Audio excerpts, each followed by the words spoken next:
News Kannada ವಾಹಿನಿಗೆ ಸ್ವಾಗತ. ಲಕ್ಷ್ಮೇಶ್ವರ ದರ್ಗಾ road ಕಾಮಗಾರಿಯು ಸುಮಾರು 3 ತಿಂಗಳಿಂದ ನಿಂತಿದೆ. ಇಲ್ಲಿನ ಜನರಿಗೆ ತೊಂದರೆಯಾಗ್ತಾ ಇದ್ದು, ಈ ಬಗ್ಗೆ ಸ್ಥಳೀಯ ಶಾಸಕರಿಗೆ ಮನವಿ ಕೊಟ್ಟು ಕೂಡ ಯಾವುದೇ ರೀತಿಯ ಸ್ಪಂದನೆ ದೊರೆತಾ ಇಲ್ಲ. ಹಾಗೂ ಕುಡಿಯುವ ನೀರು ಸರಿಯಾಗಿ ಬರ್ತಾ ಇಲ್ಲ. ಇದೊಂದು ಪ್ರವಾಸಿ ಸ್ಥಾನವಾಗಿದ್ದು, ಪ್ರತಿದಿನ ಇಲ್ಲಿ ಹಲವಾರು ಪ್ರವಾಸಿಗರು ಬರುತ್ತಾರೆ. ಸ್ಥಳೀಯರಿಗೆ ಹಾಗೂ ಪ್ರವಾಸಿಗರಿಗೆ ಹಲವಾರು ಸಮಸ್ಯೆಗಳನ್ನ ಎದುರಿಸಬೇಕಾಗ್ತಾ ಇದೆ. ಒಂದು ಸಂಸ್ಥೆಯಲ್ಲಿ ಕೆಲಸ ಮಾಡುವಂತ ನಾವು, ಆದರೆ ಇಲ್ಲಿ ಸರ್ವಸಾಧಾರಣವಾಗಿ ದಕ್ಷಿಣ ಭಾರತ ಹಾಗೂ ಉತ್ತರ ಭಾರತದಿಂದ ಪ್ರೇಕ್ಷಣೀಯ ಸ್ಥಳವಾಗಿರುವಂಥ ಊರಿದು. ಈ ಊರಿನಲ್ಲಿ ಅನಾನುಕೂಲಿಗೆ ಹಾಗೂ ಅಜಾಗೃತಿಯಿಂದ ನಡೆಯುವಂಥ ದಾರಿಯಾಗಿದೆ. ರಸ್ತೆಯನ್ನು ಅಗೆದು 3 ತಿಂಗಳಾಯಿತು. ಇನ್ನೂವರೆಗೆ ಅದರ ಕೆಲಸ ಅಂತೂ ಪ್ರಾರಂಭ ಆಗಲಿಲ್ಲ. ಅದೇ ಥರವಾಗಿ ಬರುವಂಥ ಸಾರ್ವಜನಿಕರಿಗೆ ಎಲ್ಲ ಸಮಸ್ಯೆ, ಮುದುಕರಿಗೆ, ವಯಸ್ಸಾದವರಿಗೆ ಭಾಳ ಸಮಸ್ಯೆ ಆಗಿದೆ. ಆಮೇಲೆ ನೀರಿನ ಅವ್ಯವಸ್ಥೆಯೂ ಇದೆ ಊರಲ್ಲಿ. ಸರ್ವಸಾಧಾರಣವಾಗಿ ನಲ್ಲಿ ನೀರು ಒಂದು ತಿಂಗಳದ ಮೇಲ್ಪಟ್ಟಾಯಿತು, ನೀರೇ ಇಲ್ಲ. ಬರುವಂಥ ನಮ್ಮ ಊರಿನವ್ರು ಬಿಡಿ, ಬರುವಂಥ ಪರಸ್ಥಳದವ್ರಿಗೆ ಅನುಕೂಲಕ್ಕಿಂತ ಅನಾನುಕೂಲವೇ ಹೆಚ್ಚಿದೆ. ಪ್ರವಾಸಿ ಸ್ಥಳ ಅನ್ನುವಂಥ ಇದೆ ಜೋಧ್ಪುರ ದರ್ಗಾ. ಇದು ಈ ರಸ್ತೆ ವಾಣಿಜ್ಯಕ್ಕೆ ಹಾಗೂ ನಿಕಟಪೂರ್ವ ಎಲ್ಲದಕ್ಕೂ ಬರುವಂಥ ಹೋಗುವಂಥ ಜನರಿಗೆ ಅನುಕೂಲ ಇದ್ದಂಥ ರಸ್ತೆ. ಈ ರಸ್ತೆ ಅನಾನುಕೂಲದಿಂದ ಜನಕ್ಕೆ ಬರುವಂಥ ವಾಣಿಜ್ಯ ಚಟುವಟಿಕೆಗಳನ್ನು ಕುಂಠಿತವಾಗಿರುತ್ತದೆ. ಅದೇ ಥರನಾಗಿ ಲಕ್ಷ್ಮೇಶ್ವರ ಭಾಗದ ಯಾವುದೇ ಸಮಸ್ಯೆ ಇದ್ದರೂ ಎಷ್ಟು ಹೇಳಿದರೂ ಅನಾನುಕೂಲ ಇದೆ. ಹಾಗೂ ಸರ್ಕಾರದಿಂದನೂ ಏನು ಅನುಕೂಲತೆ ಇಲ್ಲ. ಸರ್ಕಾರದಿಂದ ಅನಾನುಕೂಲತೆಯೇ ಭಾಳ ಆಗಿದೆ.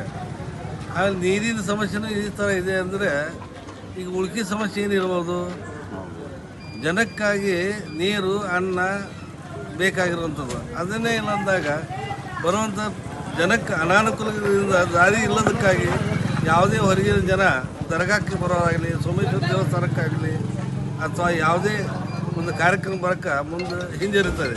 ಲಕ್ಷ್ಮೇಶ್ವರ ನಗರದಲ್ಲಿ APMC ಇದೆ, ಆಮೇಲೆ ಕೋರ್ಟ್ ಇದೆ. ಕೋರ್ಟ್ಗೆ ಬರುವಂಥ ಜನರಿಗೂ ಅನಾನುಕೂಲತೆಯಾಗಿಂದ ಇಲ್ಲಿ ಸಮಯದ ವ್ಯತ್ಯಾಸ ಆಗ್ತಾಯಿದೆ. ಈ ಸಮಸ್ಯೆ ಬಗೆಹರಿಸಲಿಕ್ಕೆ DC ಹಾಗೂ ಜಿಲ್ಲಾಧಿಕಾರಿಗಳಿಗೆ ಹಾಗೂ ಸಂಬಂಧಪಟ್ಟ ಪುರಸಭೆ ಆಗಲಿ ಎಲ್ಲರಿಗೂ ಮನವಿ ಮಾಡಿದರೆ ಇನ್ನೂರಿಗೂ ದಾದಿಲ್ಲ, ಏನಿಲ್ಲ. ಇಲ್ಲಿ ಶಾಸಕರಿಗೂ ಹೇಳಿರಲಿಲ್ಲ. ಇಲ್ಲಿ ಶಾಸಕರಿದ್ದು ಇಲ್ದಂಗಿದೆ. ಯಾಕಂದರೆ ವಿರೋಧ ಪಕ್ಷದಲ್ಲಿದ್ದಾರೆ. ಭಾರತೀಯ ಜನತಾ ಪಕ್ಷದಿಂದ ಆಯ್ಕೆಯಾದಂಥ ಚಂದ್ರು ಲಮಾಣಿ ಅಂತ ಶಾಸಕರಿದ್ದಾರೆ. ಅವರು ಸಹ ಅದರ ಮುತುವರ್ಜಿ ಇಲ್ಲದೆ ಹಂಗೆ ಒಂದು ಶಾಸಕರು ಇದ್ದಾರಪ್ಪ ಅನ್ನುವಂಥ ನಾಮಕಾಸ್ತೆ ಶಾಸಕರಿದ್ದಾರೆ ಹೊರತು ಕೆಲಸಕ್ಕಂತೂ ಇಲ್ಲ. ಇಷ್ಟೇ ಹೇಳೋದ್ರಿ ಸರ. 3 ತಿಂಗಳಿಂದ ಇದೇ ಪರಿಸ್ಥಿತಿ. 3.5 ತಿಂಗಳಾಯಿತು ಸರ. ಇಲ್ಲಿ ಬೇಕು, ಅಲ್ಲಿ ಬಜಾರ್. ಇದು ಕಮರ್ಷಿಯಲ್ ರಸ್ತೆ. ಇದು ವಾಣಿಜ್ಯಕ್ಕಾಗಿ ಚಟುವಟಿಕೆಗೆ ಬೇಕಾದಂಥ ರಸ್ತೆ, ಮುಖ್ಯ ರಸ್ತೆ ಇದು. ಇಲ್ಲಿಂದ ಬಸ್ ಸ್ಟ್ಯಾಂಡ್ ಹೋಗಬೇಕು ಇಲ್ಲೇ, ಕೋರ್ಟಿಗೆ ಹೋಗ್ಬೇಕಾದ್ರೆ ಇದೇ ದಾರಿ, ಅಥವಾ ಮಾರ್ಕೆಟ್ಗೆ ಹೋಗ್ಬೇಕಾದ್ರೆ ಇದೇ ದಾರಿ, ಯಾವುದೇ ಒಂದು ಊರು ಹೊರಗೆ ಹೋಗ್ಬೇಕಂದ್ರೆ ಇದೇ ದಾರಿ ಮೇನ್.